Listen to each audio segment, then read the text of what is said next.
இன்றைக்கி நான் உங்ககிட்ட ஷேர் பண்ணுற டாபிக் என்ன பார்த்தீங்கன்னா, செல்ஃப் ரியலைசேஷன். அதாவது தன்னை அறிதல் மூலம் நிறைய பயன்கள் இருக்குது இல்லைங்களா? அப்போது எனக்குன்னு ஒரு அனுபவம் இருக்குது இல்லைங்களா? அந்த அனுபவத்தை உங்கள்கிட்ட இன்றைக்கி ஷேர் பண்ணலான்னு இருக்கேன்.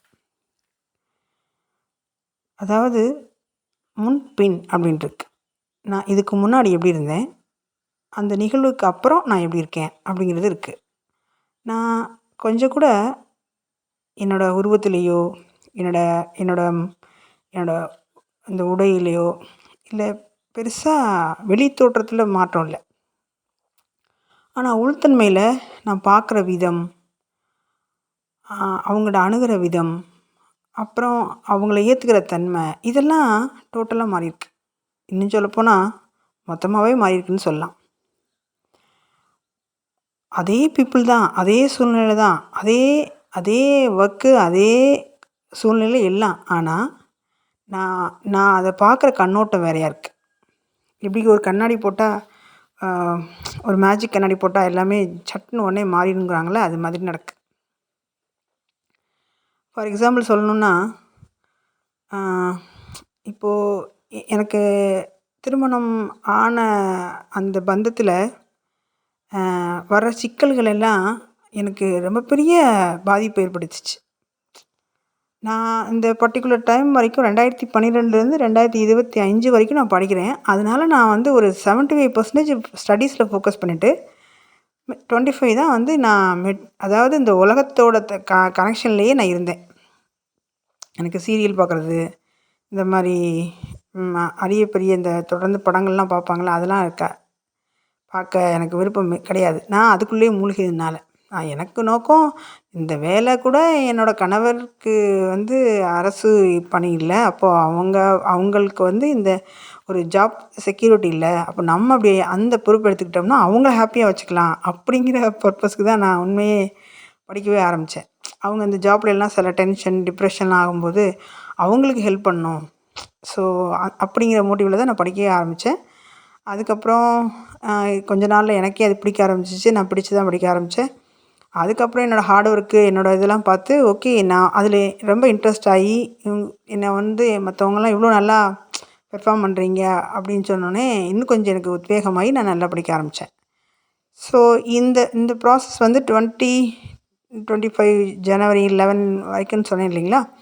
அப்போ அது வரைக்கும் ப்ராசஸ் நடந்துச்சு. அதுக்கப்புறம் தான் நான் போதும்னு நிறுத்தினதை விட நான் இதுக்கு முன்னாடியெல்லாம் இது மாதிரி நிறைய வாட்டி முடிவு எடுத்திருக்கேன்.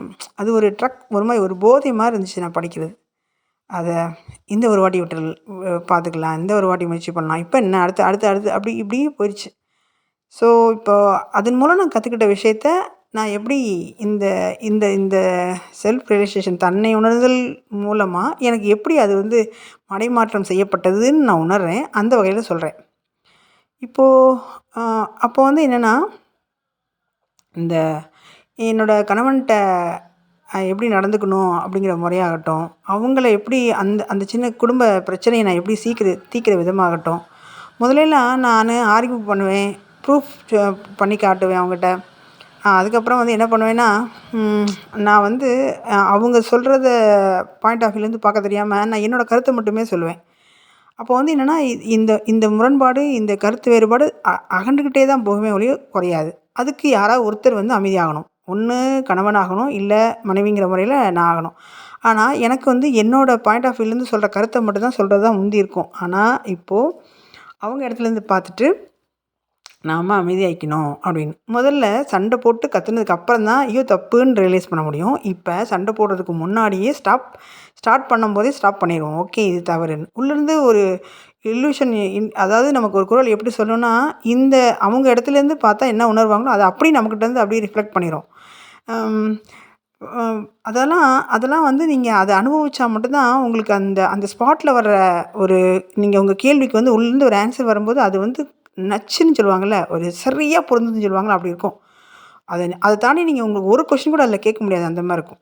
அதே மாதிரி குழந்தையா இருக்கட்டும், அந்த குழந்தைங்கள வந்து நம்ம வந்து எப்படி பண்ணுவோம்னா, ஏதாவது படிச்சிடணும், ஏதாவது பயங்கரமாக மற்றவங்க முன்னாடி நம்ம பொண்ணு பெரிய பிள்ளைங்க வந்து பெருசாக வந்து திறமை வாய்ந்தவங்களா இருக்கணும் அப்படிலாம் தோணும் இல்லைங்களா?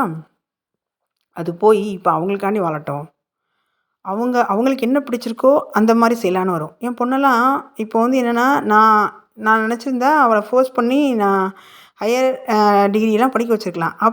இப்போ நான் வந்து அவளோட அவளோட கருத்துக்கு மதிப்பு குடுத்து, நான் என்ன பண்ணுறேன்னா, சேம் டைமில் எனக்கு வந்து ஒரு ஹர்ட்டிங் ஆற விஷயத்த கூட நான் எப்படி வந்து ம் அத புரிஞ்சுக்கிறேன் அப்படிங்கிறது இருக்குது. ஃபார் எக்ஸாம்பிள் இப்போ வந்து நீங்க உங்க பொண்ணு வந்து ஒரு ஏதோ என்ன டிகிரி படிக்கிறாங்க. அடுத்து வந்து என்னன்னா, ஹையர் படிக்க வைக்கணுங்கிறது தான் எல்லாரோட அம்மாவா இருக்கும். இல்லன்னா, ஒண்ணு இன்ஜினியரிங், டாக்டர் படிக்க வேண்டியதா இருக்கும். ஆனா, என் பொண்ணு வந்து பயோடெக்னாலஜி படிச்சான்னா, அதுக்கடுத்து அவ கண்டிப்பா படிக்கணும். ஆனா, அவ என்ன பண்ணிட்டான்னா, நான் வந்து யுபிஎஸ்சி, டிஎன்பிஎஸ்சி, எஸ்எஸ்சி இந்த மாரி படிக்கிறேன் அப்படின்னு சொன்னோனே, நான் அதுக்குள்ள போயிட்டேன். அதுக்குள்ள போனதுக்கப்புறம் திரும்ப என்ன பண்ணான்னா, எனக்கு இது பயமா இருக்கு. நான் என்ன பண்றதுன்னு தெரியல. ஸோ, அவளோட அவளோட அவளோட மனம் எந்த மாரி செயல்படுதுங்கிறது எனக்கு புரிஞ்சதுனால, இப்போதைக்கு இப்போ 22 ஆரம்பிச்சு 25 ஆச்சு. அந்த 3 வருஷம் இதுக்குள்ளேயே தான் இருக்கா. அப்போ வந்து என்னன்னா, அவள புரிய வைக்க முடியுது. அவளுக்கு வாழ்க்கையில நான் என்ன என்ன கத்துக் குடுக்கணும்? அ எல்லார் மாரியும் கல்யாணம் பண்ணிட்டு, குழந்தை பெத்துட்டு, இந்த மாரி அப்படி வாழ சொல்ல நார்மல் அம்மாவா இல்ல. அப்போ அதுக்கு தான் வந்து நான் சொல்றேன், அப்போ வந்து பாருங்களேன், இந்த தன்னை உணர்தல் வந்ததுனால, எவ்வளோ அழகா நம்ம குடும்பத்த கூட வழிநடத்தக்கூடிய ஒரு கெப்பாசிட்டி கிடைக்குது. நம்மள செல்ஃப் லவ்வு நம்ம கேர் பண்ணிக்கிறோம். நமக்கு நம்மளே போதும். அதுக்கப்புறம் இந்த சொசைட்டி நம்ம பார்க்குற விதம் மாறுதுங்கிறது ஒண்ணு தாண்டி, நம்ம குடும்பமே அதனால அ மாற்றம் அடையுது. நம்ம குடும்பம் மாற்றம் அடையறதுனால, சுத்தி உள்ளவங்களும் அதன் மூலம் மாற்றம் அடையறாங்க. நம்மகிட்ட பேசுறவங்க வந்து என்னன்னா ஒரு புரணி பேசுறதோ, இல்ல யாரையோ ஒரு குற்றம் சொல்றதோ சொல்லும்போதெல்லாம், முந்தியெல்லாம் வந்து என்னன்னா, ஒண்ணு பேச பிடிக்கலனாலும் நம்ம கேட்க கேட்க வேண்டியதா இருக்கும். இப்பலாம் அவங்கட்ட என்ன சொல்லணும்னா, பேச்ச மாத்தி, "ஓ! சூப்பரா நீங்க சமையல் பண்ணுவீங்களாமே, நீங்க பிடிச்ச சமையல் ஏதாவது சொல்லுங்க." இப்படின்னு அவங்கள அவங்கள வந்து டக்குன்னு கட் பண்ணா அவங்களுக்கு என்னது நம்மகிட்ட இப்படி பண்றாங்கன்னு தோணும் இல்லையா? அப்ப அவங்கள மடைமாற்றி அ அ அதுலேருந்து நான் இது வேண்டாமே அப்படி சொல்றதுக்கு ஒரு பக்குவம் வருது. அதுக்கப்புறம் பார்த்தீங்கன்னா, இப்போ இருக்க குழந்தைங்கலாம் பார்க்கும்போது என்னன்னா, ஆல்ரெடி அந்த தன்மையில இருக்கும்போது, இன்னும் ரொம்ப ஹேப்பியா இருக்கு.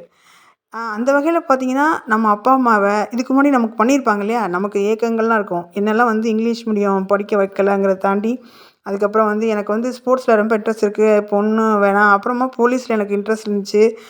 அதெல்லாம் அப்பா எனக்கு ஒரு போலீஸ் இன்ஸ்பெக்டர். அதனால வந்து என்னன்னா, அதெல்லாம் என் பொண்ணு அப்படி வேணான்னு சொன்னோனே, ஸோ இந்த மாரி அவருக்கு எங்களுக்கு நெறைய பண்ணும்போது எனக்கு என்னன்னா, நெறைய விஷயங்கள் வந்து என்னோட ஏக்கமாவும், என்னோட கனவாவே போயிருச்சு.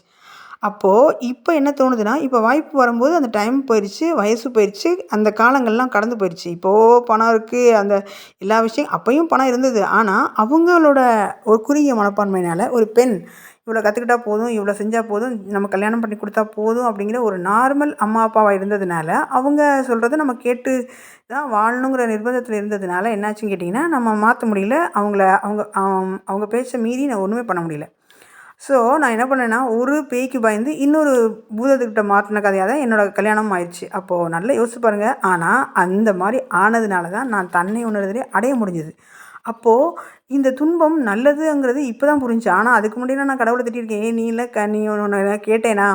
உனக்கு கல்யாணம் என்ன பண்ணி கேட்டேனா? என்ன நீ இப்படியெல்லாம் வாழ்க்கை கேட்டேனா? இந்த மாரிலாம் நான் வந்து அறிவு கேட்டேனா? இந்த மாரி என்ன வந்து பண்ணிட்டியே!" அப்படின்னு சொல்லி நான் நெறைய திட்டியிருக்கேன். அப்புறம் பார்த்தீங்கன்னா, இப்போ இப்போ வந்து எனக்கு நெனச்சா சிரிப்பு வருது. ஆனா, இந்த தன்மையெல்லாம் குடுக்கலன்னா, நான் இந்த நிலைக்கு வந்திருக்க மாட்டேன். இப்ப நான் கடவுளுக்கு கோடான கோடி நன்றி சொல்றேன். நல்லா யோசிச்சு பாருங்க. மொத இருந்த அ எனக்கும், இப்ப இருக்க எனக்கும் எவ்ளோ வித்தியாசங்கள்லாம் ஒரு அளப்பரிய விஷயமா இருக்கும். அதனால நான் என்ன சொல்றேன்னா, இத எப்படியாவது கத்துக்கணும். நான் நெறைய விஷயங்கள் ஷேர் பண்ணணும்னு நெனைக்கிறேன். ஆனா, எனக்கு வந்து உண்மையே சொல்லணும்னா, நெறைய விஷயங்கள் நான் அந்த ப்ராசஸ்ல பண்ணியிருப்பேன் இல்லையா? என் மைண்ட்ல உள்ளதெல்லாம் ஃபுல்லா கம்ப்ளீட்டா எழுதி, அது நல்லதும் எழுதிட்டேன், கெட்டதும் எழுதிட்டேன். எழுதி எல்லாத்தையும் கம்ப்ளீட்டா எல்லாத்தையும் எரேஸ் பண்ணிட்டேன். அப்புறமா எல்லாத்தையும் நான் அழுது கரைஞ்சு எல்லாத்தையும் விட்டோனே என்னாச்சுன்னு கேட்டீங்கன்னா, கம்ப்ளீட்டா மைண்ட்லேருந்து போயிருச்சு.